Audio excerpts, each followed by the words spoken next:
Ja Bolt Drive'iga, kui sa sõidad, siis see äpp iga kord küsib sult, eks ole, et kas autoga on kõik korras. Nii. Ja mina, kuna ma sõidan Bolt Drive'iga sellepärast, et ma tahan kiiresti pääseda ühest kohast teise, mitte võõrale autole tehnoülevaatust teha, siis mina alati vajutan, et kõik on korras, eks ole.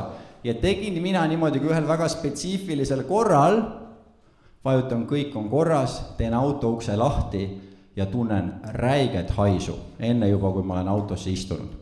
Nüüd, kui järgmine inimene peaks selle võtma ja ütlema, et autoga ei ole kõik korras, siis mina olen haisus süüdi. Kas ma tahan haisus süüdi olla?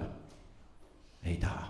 Ma ei taha haisus süüdi olla. Nii et mina leian, kus kohas saab teatada probleemist ja vajutan teata probleemist.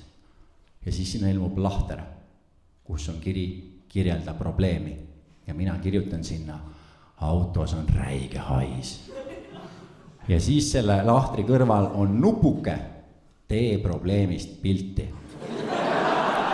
Ja kallid inimesed, mina vaatan seal autos ringi ja haisu mina tunnen, mis seda haisu tekitab. Ma pean ausalt ütlema, ma ei näe.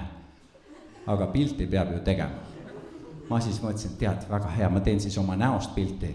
Kuidas mulle tundub, et seal haiseb. Ja see on siuke nagu siuke, aga sama, see ei ole päris siuke hais, see on rohkem siuke, ma ei taha valetada neile. Nii, ja saadan ära ja siis vaatan, et seal on kirjas tee probleemist pilti, sulgudes valikuline.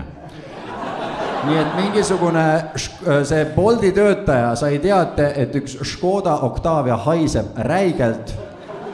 Mis haisu põhjustab, on minu nägu. Ja mu valik on see, et ta teaks seda.